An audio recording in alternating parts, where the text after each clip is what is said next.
जिन पापों का दुनिया में कोई प्रायश्चित नहीं है तो उनको धोया जा सके, ऐसे पाप शिव जी को बिल्व पत्र अर्पित करने से हमारे समाप्त हो जाते हैं। अत्यंत प्रिय भगवान को बिल्व।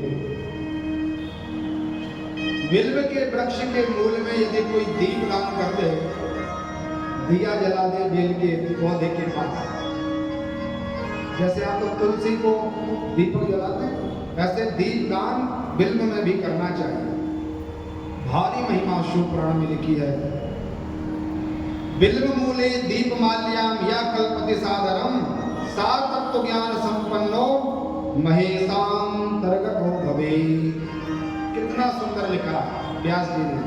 बोले जो व्यक्ति कोई दूसरा साधन नहीं कर सकता तो ना करे, केवल एक नियम बना ले कि हमें तो बेल के वृक्ष के यहाँ दीपक प्रज्वलित करके भगवान को जला के उनको अर्पित करना है, इतना सा काम कर ले तो लिखा है सा तत्व ज्ञान संपन्न हो, उसको बिना पढ़े लिखे तत्व ज्ञान की प्राप्ति हो जाएगी, क्योंकि साक्षात भगवती का स्वरूप है। बिल्कुल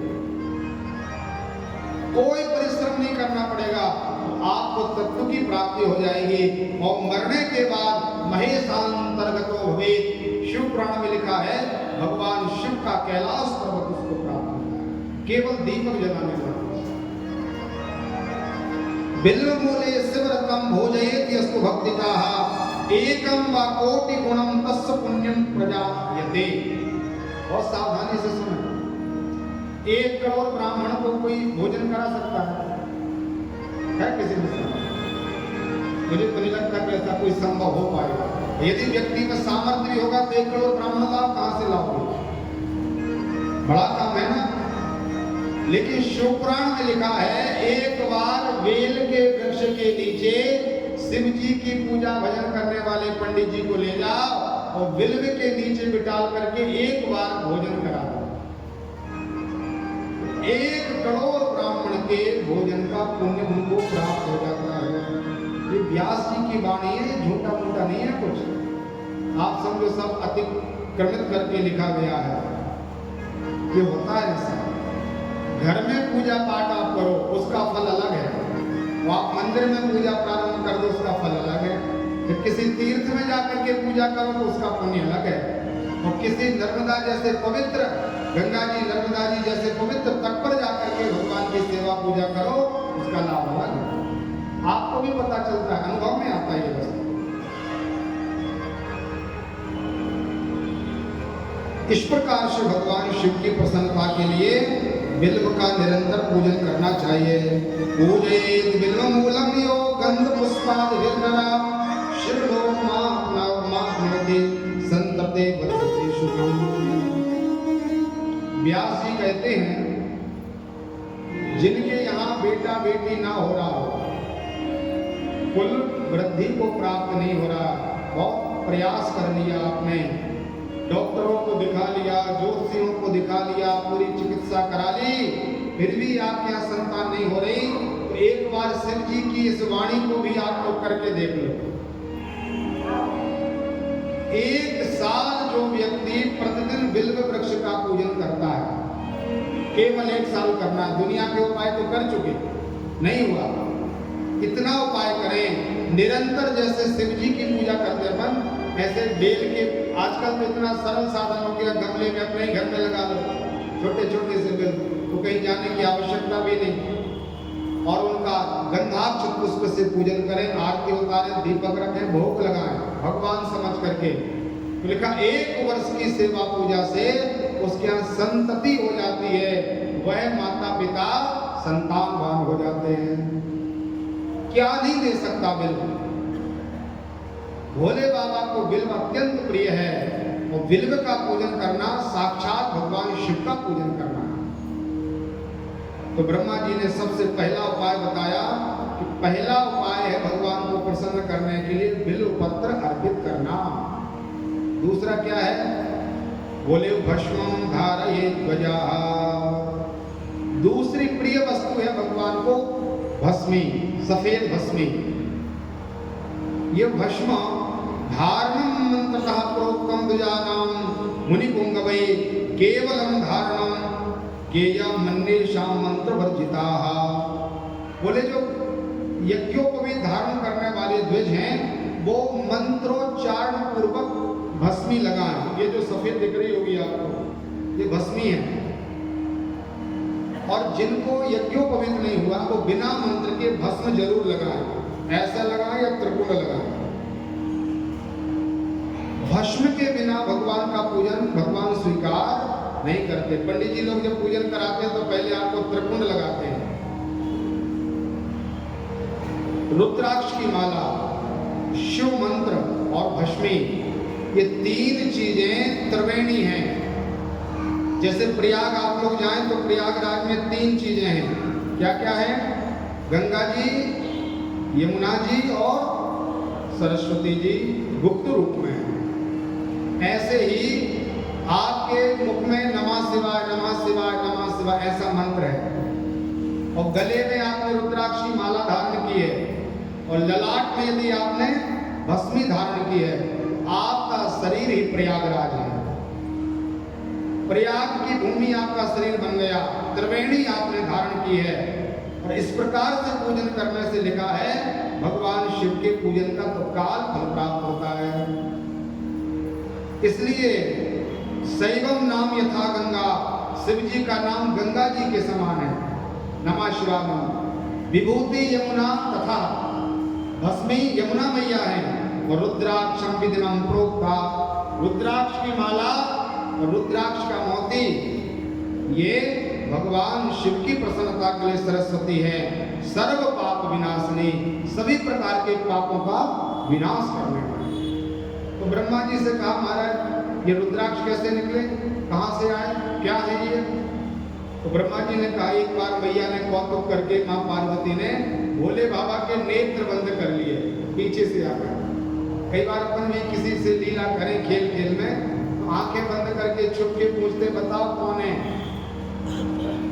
ऐसे ही मैया ने भी भगवान शिव के नेत्र बंद किए और पुराणों में लिखा है कि भोले बाबा के तीन नेत्र हैं, एक में चंद्रमा, एक में सूर्य और एक में अग्नि।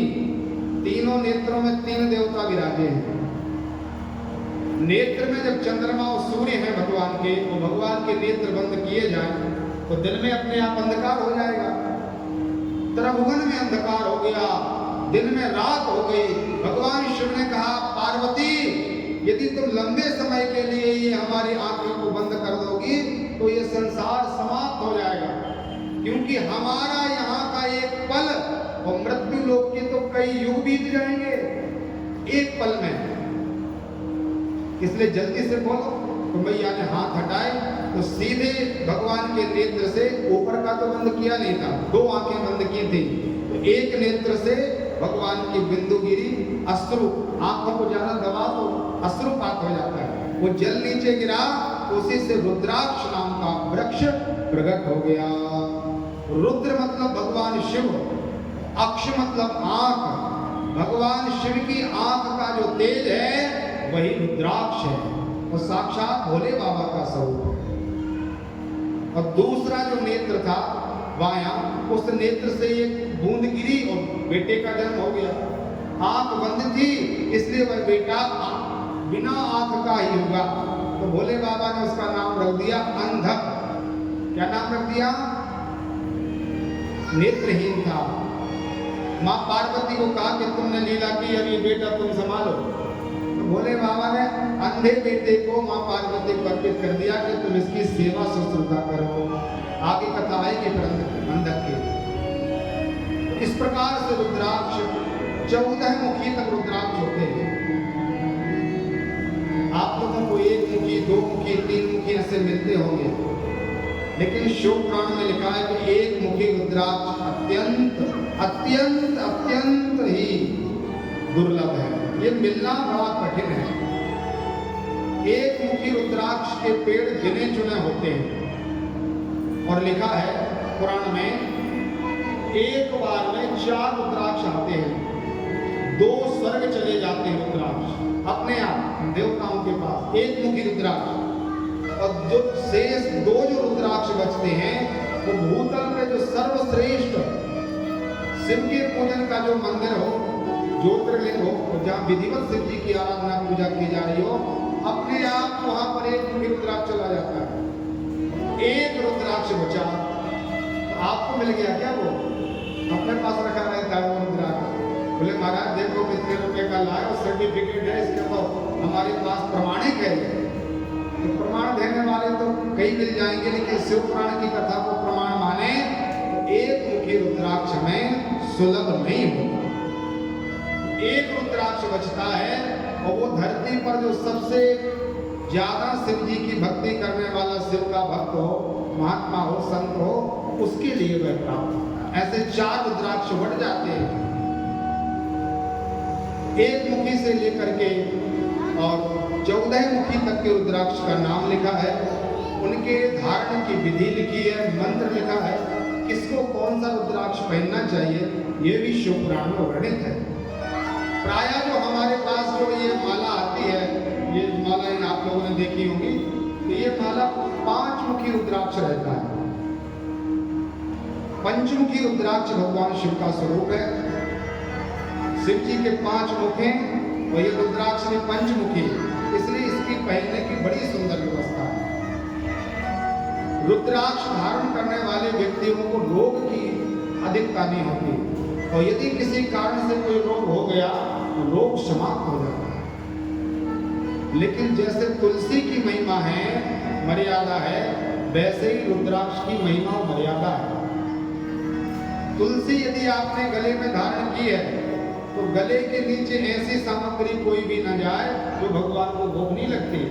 यदि कंठी पहनी है आपने तो कंठी की मर्यादा है, क्या क्या भोग नहीं लगता भगवान को, आप लोग जानते हो।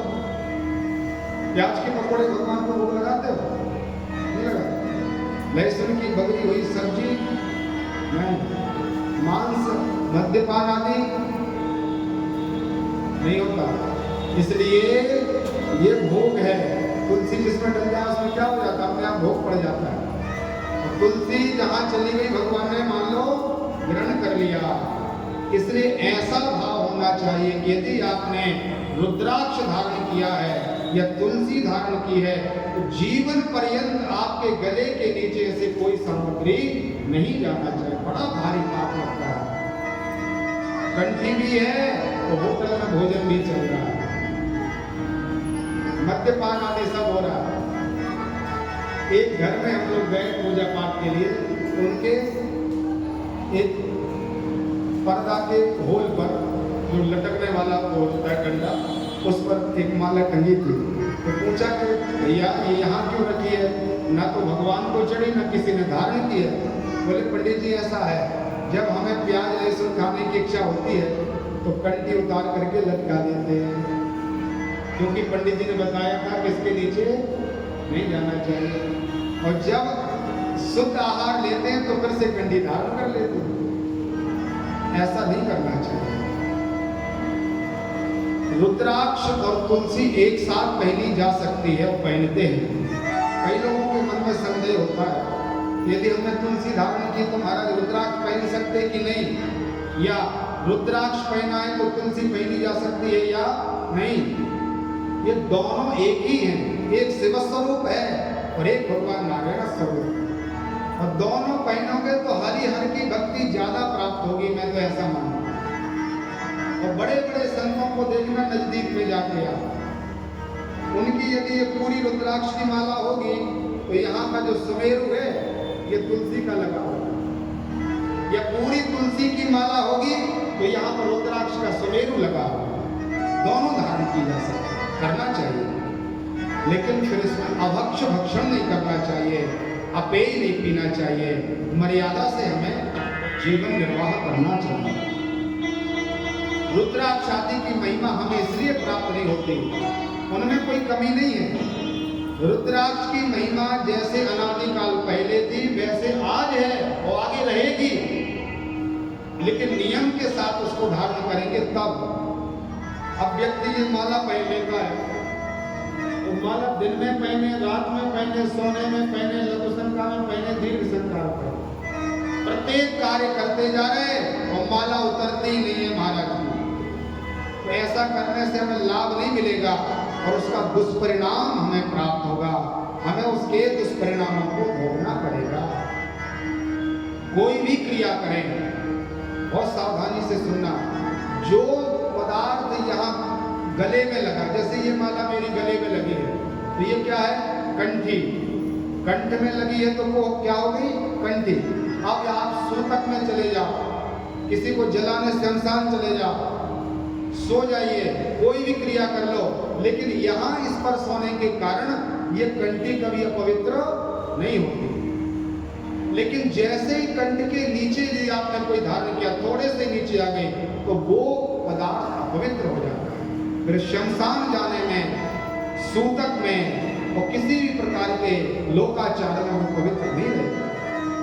इसलिए माला का बहुत सावधानी से उपयोग करना चाहिए। रुद्राक्ष को प्रणाम किया, भस्म को प्रणाम किया है। लिखा है धिक भस्म रहितम भालम दिक ग्राम शिवालयम दिक आर्चनम जन्म दिक विद्या शिवाश्रया। जिनका ललाट भगवान की भस्मी से युक्त नहीं है, उनका ललाट धिक्कार पूर्ण है। जिस गांव में शिवालय नहीं है, वो गांव नहीं है। जिन्होंने पढ़ाई लिखाई तो की, लेकिन भोले बाबा की आराधना नहीं की, उनकी पढ़ाई लिखाई भी धिक्कार पूर्ण है। जिन लोगों ने जीवन में खूब पूजा पाठ की, लेकिन कभी शिवलिंग का अर्चन पूजन नहीं किया, उनका अर्चन सेवा पूजा भी धिक्कार पूर्ण है। हमारे घर में नर्मदेश्वर शिव या किसी धातु से निर्मित शिवलिंग और शालिग्राम भगवान, ये दोनों वस्तु नहीं है, तो हम घर में कितनी भी पूजा पधरा लें, कितनी भी मूर्तियां रख लें, लेकिन हमारी पूजा पूर्ण नहीं मानी जाएगी। भगवान शालिग्राम और नर्मदेश्वर शिव की कृपा से ही हमारी पूजा पूरी होती है। तो ब्रह्मा जी ने देवताओं को कहा, आप लोग भस्म, बिल्व, रुद्राक्ष और गंगा जल का आश्रय ग्रहण करें। भोले बाबा को जल बहुत प्रिय है। दूध, घी, शक्कर, दही आदि चढ़ाया जाता है, उसमें भी प्रसन्नता है भगवान की। लेकिन जितनी प्रसन्नता शिव जी को जल से होती है, उतनी प्रसन्नता अन्न सामग्री से नहीं होती। अत्यंत प्रिय भगवान को गंगाधार शिव प्रिया। लिखा है मोदकम प्रिय विनायका। गणपति को मोदक के लड्डू अच्छे लगते हैं। दूर्वा चढ़ा दो, भोग में मोदक के लड्डू खिला दो, तो गणपति प्रसन्न हो जाता है। अलंकारम प्रिय कृष्ण। भगवान के लिए तुलसी रख दीजिए, तो अलंकार से सजाइए। जैसे बाल कृष्ण भगवान बड़े सुंदर सजे हुए विराजे, उनको जितना सवारोगे, जितना सजाओगे, भगवान उतने प्रसन्न होंगे। नमस्कारम प्रिय सूर्या। भगवान सूर्य को आपकी कोई वस्तु नहीं चाहिए, उनको तो प्रातः उठ करके आप भुवन भास्कर को प्रणाम कर लो, तो केवल सूर्य को प्रणाम करने से भगवान सूर्य प्रसन्न हो जाते हैं। जब हमारा जन्म होता है, तो जन्म के समय भगवान सूर्य को बड़ा आनंद आता है, प्रसन्न होते हैं और विचार करते हैं कि अभी ये मानव जीवन में आया है, सुबह जल्दी उठेगा, उठकर को हम जल देगा और जल दे करके मुझे नमस्कार प्रणाम करेगा। लेकिन आजकल आप लोग देख रहे हो, ऐसे हजारों व्यक्ति हैं जिन्होंने सूर्योदय ही नहीं देखा कि कब होता है। व्यक्ति कैसा हो गया है? निशाचर का अर्थ जानते हो क्या होता है? निशा होती है रात्रि। निशा मतलब रात्रि, और चर मतलब रात्रि में चलने वाला, वो कहलाता है निशाचर। दैत्य दानव लोग दिन में सोते हैं और रात्रि में जगते हैं। आजकल व्यक्ति मानव नहीं बचा, अब ये दानव हो गया, निशाचर हो गया। क्यों? बोले 4-5 बजे तक जगेंगे, मोबाइल चलाएंगे, लैपटॉप चलाएंगे और दुनिया भर की टीवी देखेंगे। और जैसे ही ब्रह्म वेला का समय प्रारंभ होगा, तो ज्यादा पढ़े लिखे हैं ना, प्रोफेशनल हैं, आजकल के व्यक्ति हैं, अपडेट हो गए हैं वो, तो ऐसे व्यक्ति 4 बजे गहरी नींद में जाएंगे और 2 बजे दिन में उठेंगे। अब वो क्या सूर्योदय को देखेंगे? ये परंपरा, ये मर्यादा हमारे जीवन की नहीं है। सूर्य भगवान 1000 बार धिक्कारते हैं उस व्यक्ति को सूर्य भगवान के आने के पहले हमें अपनी सैया का परित्याग कर देना चाहिए, उठ जाना चाहिए हमें। लेकिन सूर्य आ जाए और आप सैया पर डले रहें तो 6 प्रकार का ज्ञान, 6 प्रकार के सद्गुण समाप्त कर लेते, सूर्य भगवान ग्रहण कर लेते उसको। उसी से रोग, उसी से अविद्या, उसी से मूर्खता, उसी से दरिद्रता, उसी से अनेक प्रकार की अल्पम मृत्यु, उसी से मृत्यु। भगवान सूर्य की बड़ी महिमा है, साक्षात देवता है ये।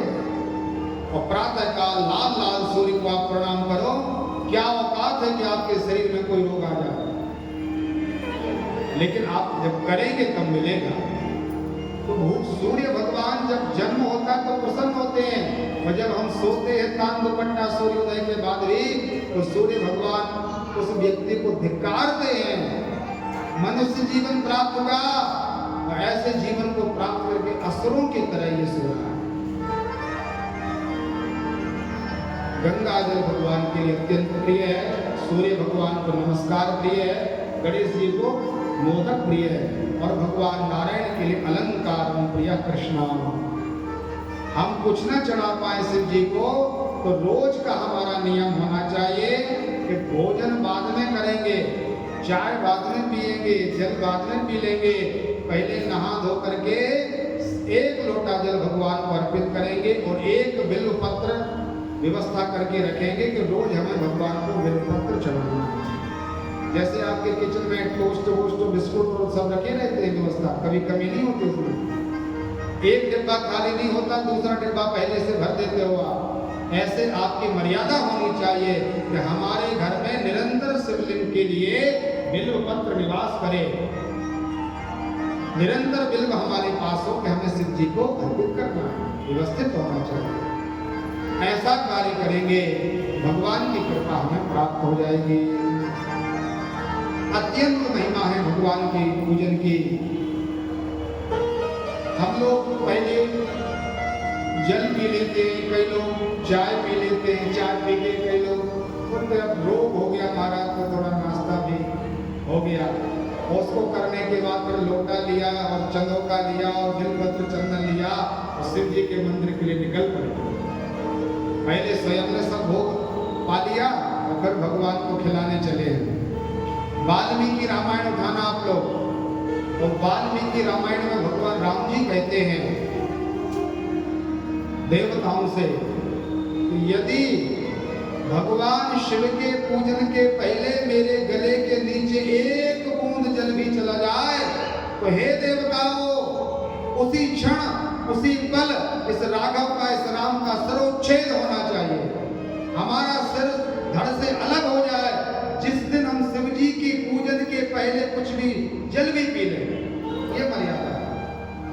और रामायण में आप लोग पढ़ते सुनते हो, राम जी का 14 वर्ष का जब वनवास हुआ तो पार्थिव पूजन भगवान ने प्रारंभ किया, और प्रतिदिन सबसे पहले भगवान उठ करके संध्या करते हैं, तर्पण करते हैं, गायत्री का मंत्र जपते हैं और पार्थिव पूजन करते हैं।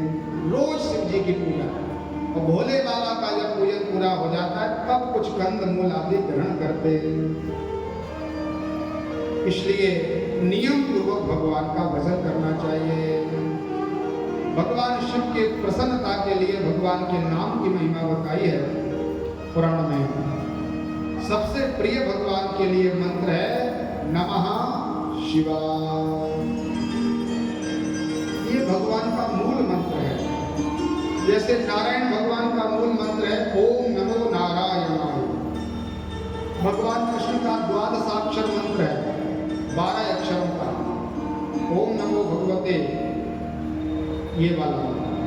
और दुर्गा जी का मंत्र है ओम ऐं ह्रीं क्लीं चामुंडायै विच्चे, ये भगवती का बीज मंत्र है।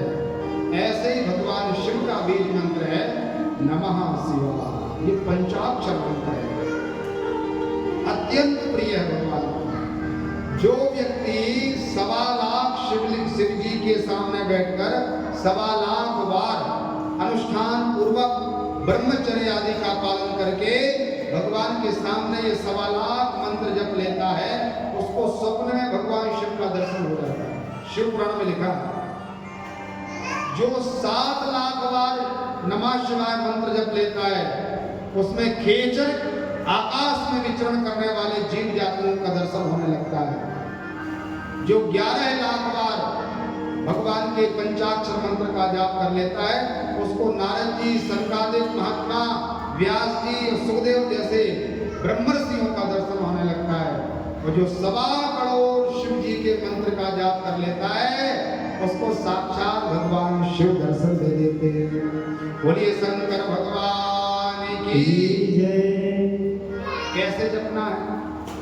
एक मंत्र आप लोगों ने सुना है अभी भी 2-4 साल से। कौन सा है वो?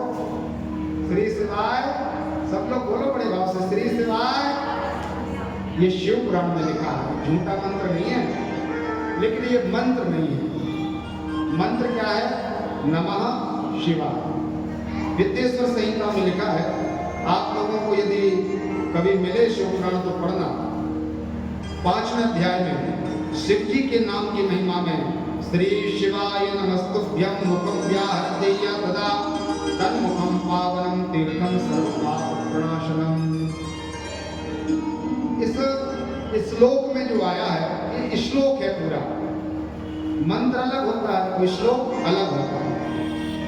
शिव जी के नमः शिवाय पंचाक्षर मंत्र की महिमा में ये कहा गया है कि जिसके मुख में नमः शिवाय ये मंत्र रहता है, वो साक्षात शिव जी के समान ही मानना चाहिए। जो निरंतर नमः शिवाय नमः शिवाय नमः शिवाय ऐसा कहता है, ऐसे व्यक्ति का दूसरा व्यक्ति दर्शन कर ले तो दर्शन करने वाला पवित्र हो जाता है। इतनी बड़ी भारी महिमा है। लेकिन हम लोग जो मंत्र जपते हैं उसमें थोड़ा बदलाव करना है। आप लोगों को बदलाव क्या करना है? शिवनाम विभूतिश्च तथा रुद्राक्षेव च एतत्त्रिय महापुण्यं क्रमेण सद्दर्शन स्मृताः।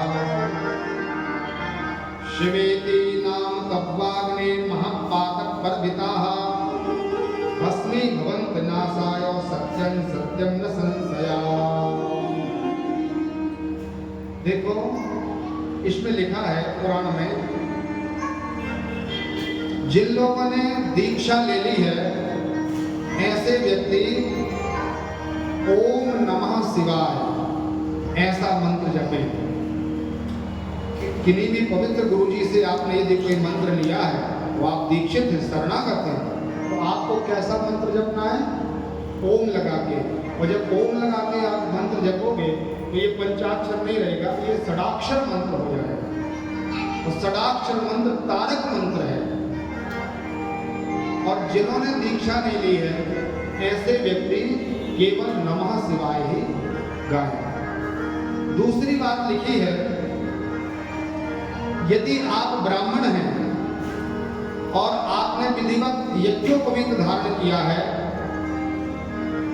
आप द्विज हैं, तो आपको नमः शिवाय कहना है। और जो माताएं हैं और जो चतुर्थ वर्ण के व्यक्ति हैं, उनको शिवाय नमः। बहुत सावधानी से सुने। माताओं को क्या बोलना है? शिवाय नमः, शिवाय नमः।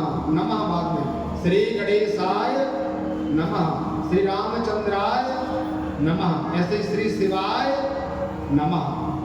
स्त्रियों के लिए और बिना यज्ञोपवीत के व्यक्तियों को शिवाय नमः बोलना है। और जिनका यज्ञोपवीत हुआ है और जो द्विज ब्राह्मण हैं उनके लिए नमः शिवाय। नमः शब्द पहले और शिवाय शब्द बाद। अपन सब एक जैसा बोलते हैं, अपन अंतर नहीं करते।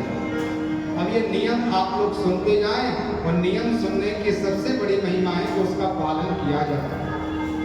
शिवलिंग कैसे बनाना, कैसे भस्म धारण करना, कैसे रुद्राक्ष की महिमा है, कैसे भगवान का नाम लेना है, ये केवल सुनने के लिए नहीं है। सुनने के साथ साथ उसका पालन किया जाए, तब उसका लाभ बहुत ज्यादा मिलेगा। तो माताएं नमः शिवाय ना बोल के शिवाय नमः ऐसा बोलेंगे। बोलिए शंकर भगवान की। इस प्रकार की ये पूजन की पद्धति ब्रह्मा जी ने सभी देवताओं के लिए बताई।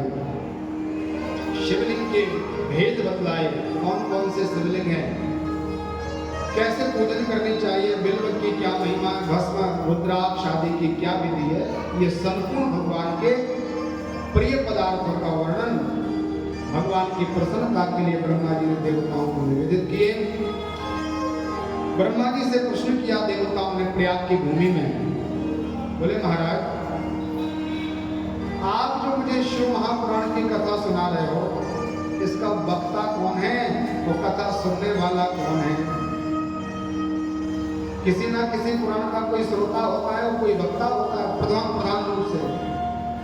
भागवत जी को देख ले पर तो भागवत जी में श्री सुखदेव जी महाराज प्रमुख वक्ता के रूप में हैं और कर्मशील राजन चक्रवर्ती श्री युधिष्ठिर जी के पौत्र महात्मा परीक्षित जी श्रोता के रूप में। तो महाराज शिव पुराण की भूमिका बताइए। तो ब्रह्मा जी ने कहा मैं स्वयं शिव पुराण का वक्ता हूँ और मेरा बेटा नारद शिव महापुराण का प्रमुख श्रोता है। नारद जी ने कथा सुनी है और ब्रह्मा जी ने कथा सुनाई है शिव महापुराण। ब्रह्मा जी ने कहा मूलतः शिव महापुराण जो है ये महात्मा में लिखा हुआ है,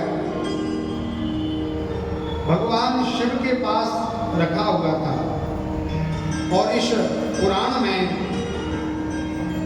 1,24,580 इतने श्लोक थे शिव महापुराण में, जो भोले बाबा का शिव महापुराण। कितना बड़ा पुराण यदि अपन को प्राप्त होता तो कितने दिन लगते कथा सुनाने में। तो महात्माओं ने विचार किया कि बड़े विस्तार को छोटा किया जाए, तो बड़े बृहद शिव महापुराण में से सार लिया गया। तो लेते लेते लेते 24,000 श्लोक बचे और उन 24,000 श्लोकों को महात्मा नंदीश्वर ने तैयार किया और नंदीश्वर जी ने अपने कैलाश पर्वत पर ही निवास करते हुए शनकादिक महात्माओं को प्रदान किया। सनक, सनंदन, सनातन और सनत कुमार ये ब्रह्मा जी के ही बेटा है। एक बार ब्रह्मा जी ने अपने बेटों को ब्रह्मांड पर आते हुए देखा। चारों बेटे निरंतर भगवान का नाम लेते हैं, गुनगुनाते, कथा सुनते हो, गाते हैं, जिनका जीवन कथा मात्रैक जीवनम। सनकादिक ऋषियों का धर्म क्या है? केवल कथा। और उनको ना तो श्रोता चाहिए और ना वक्ता चाहिए। चार भाई हैं, एक भैया ऊपर बैठ करके कथा सुनाता है, 3 नीचे बैठ जाते हैं और जब सुनाने वाला थक जाता है तो सुनने वाला ऊपर आ जाता है और सुनाने वाला नीचे चला जाता है। और निरंतर कथा मात्रैक जीवनम, उनका जीवन केवल परमात्मा की कथा है, सत्संग है।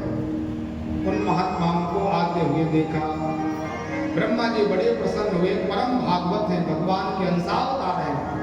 24 अवतारों में सनकादिक भी भगवान का अवतार है।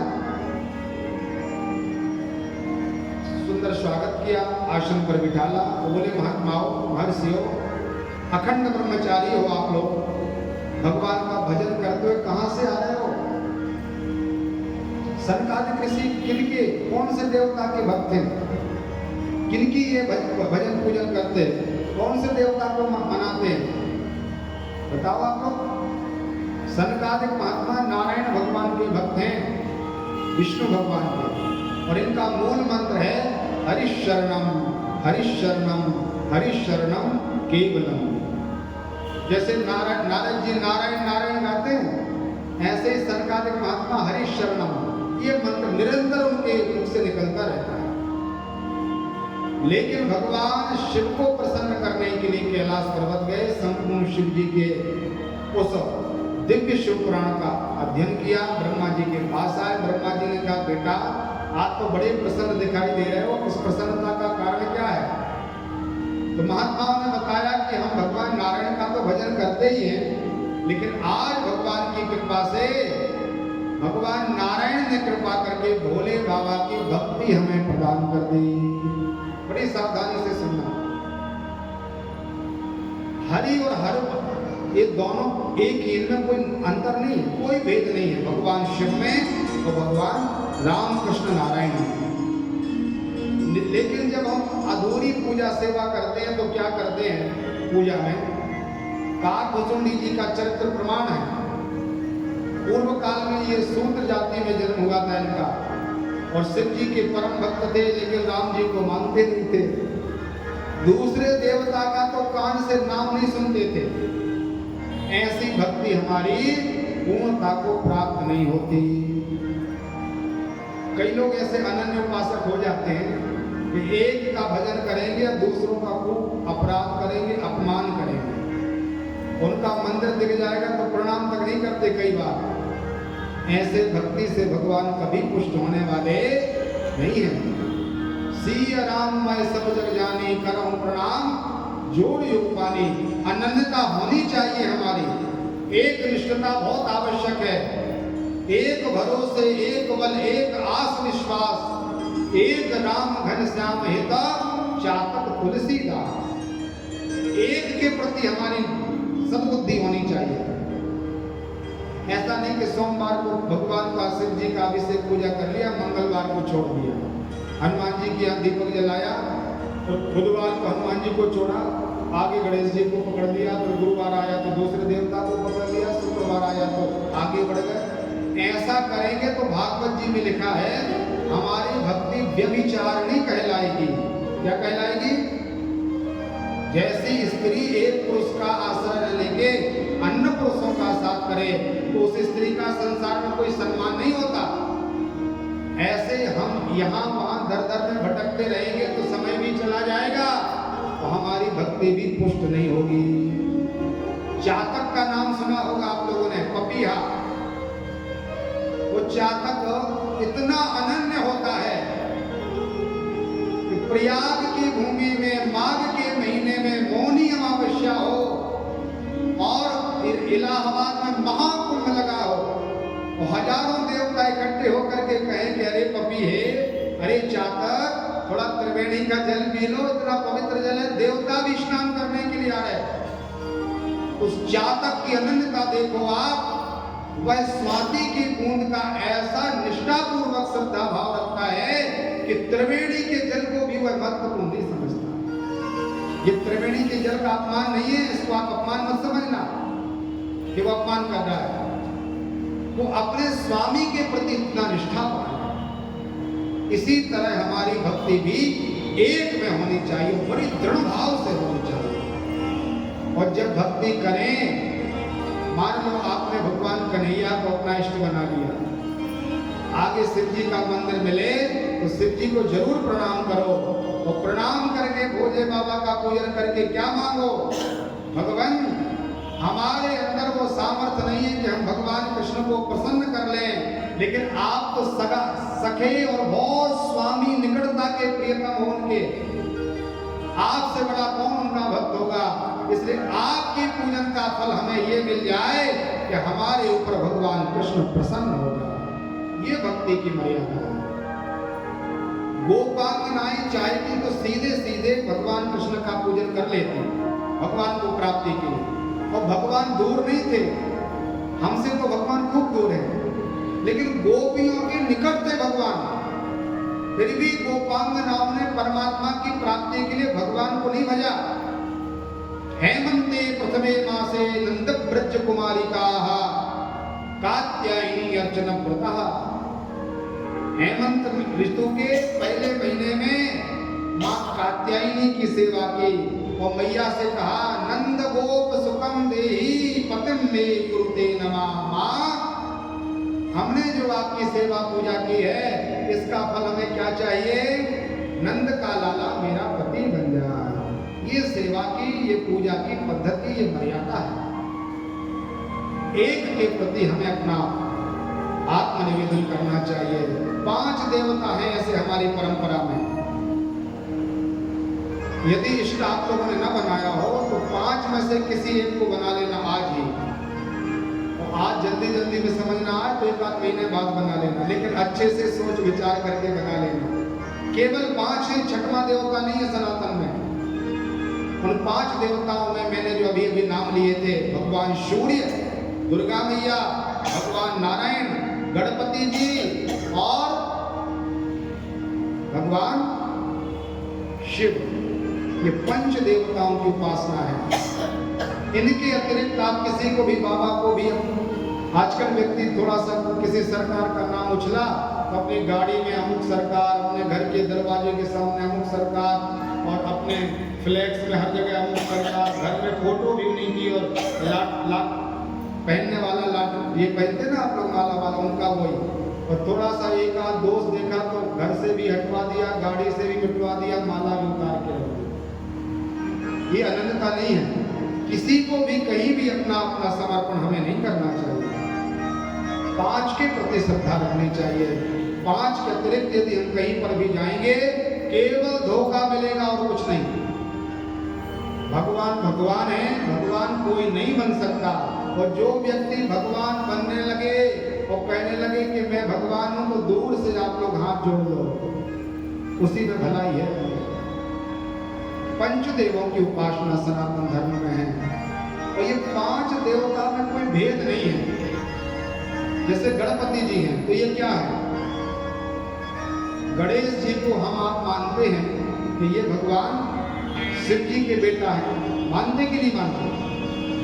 लेकिन आप ब्रह्म वैवर्तक पुराण उठाना, उसमें व्यास जी की वाणी है, भगवान शिव ने, भोले बाबा ने 12 दिव्य हजार वर्षों तक लक्ष्मी नारायण गोलोकवासी भगवान बाल कृष्ण की सेवा पूजा की, अभिषेक किया, उनका मंत्र जपा।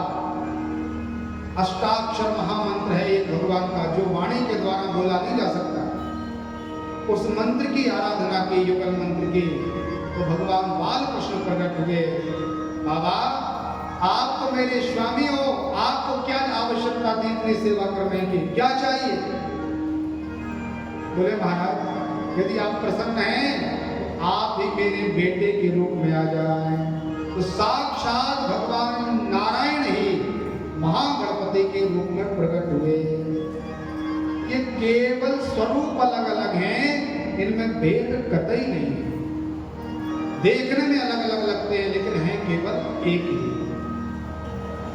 ब्रह्मा जी को प्रणाम करते हुए सनकादिक ऋषियों ने कहा, महाराज भोले बाबा ने कृपा की है, नारायण की कृपा सेवा से हमें शिव जी की भक्ति प्राप्त हुई। बोलिए भक्तवत्सल भगवान की जय।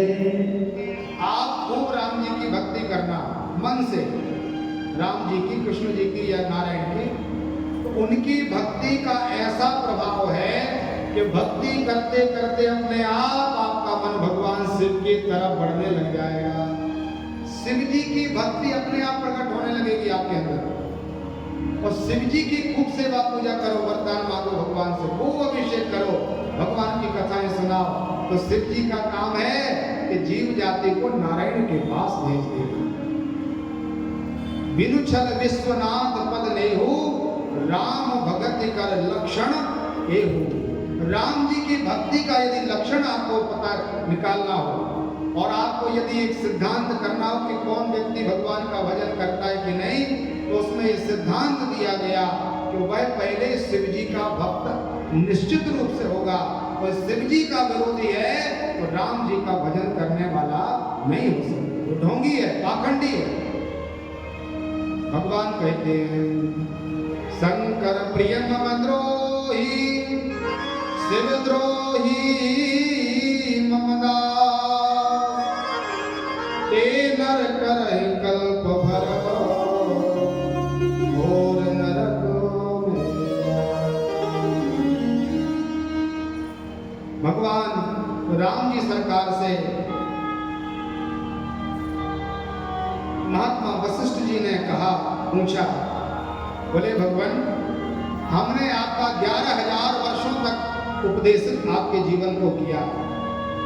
चक्रवर्ती राजा के हम गुरु हैं, वशिष्ठ जी महाराज। हमने खूब आपको समझाया, क्योंकि आप परब्रह्म परमात्मा हो। लेकिन अब हमारा मन है, आप हम सबका मार्गदर्शन कीजिए। राम जी सरकार, अयोध्या के राजा नहीं, 7 द्वीपों से युक्त जो ये पृथ्वी है, जहां तक पृथ्वी का जो कोना, एक तिल भी जहां पर एक कण भी डला है, वहां के राजा है परमात्मा। यदि उनको भगवान ही ना मानो कुछ समय के लिए, केवल एक चक्रवर्ती मान लो, तो राजा हाथ जोड़ के प्रार्थना करके कुछ उपदेश करेगा कि आदेश देगा। राजा का आदेश होता है। छोटा सा कोई पद प्राप्त हो जाए तो व्यक्ति कैसे अकड़ में चला जाता है। वो परमात्मा को चक्रवर्ती का पद मिला है। भगवान से पूछा गया कि तुम कुछ कहो, तो भगवान ने हाथ जोड़ दिए और एक साधारण प्रजा बन करके परमात्मा सिंहासन से उतरे नीचे, अपनी गद्दी का त्याग किया राम जी सरकार ने, और हाथ जोड़ करके परमात्मा ने कहा, और हूँ एक सुगुप्त मता, सब हूँ कहूँ समझाए, शंकर भजन बिना नर भगति न पावई। भगवान राम जी कहते हैं कि एक गुप्त मत में आपको कहता हूँ। कैसे कहता हूँ? सब ही कहूँ कर जोर, हाथ जोड़ करके प्रार्थना करता हूँ, शंकर भजन बिना नर भक्ति न पावई मोर। बिना शिव जी के भजन के कोई व्यक्ति मुझे प्राप्त नहीं कर सकता।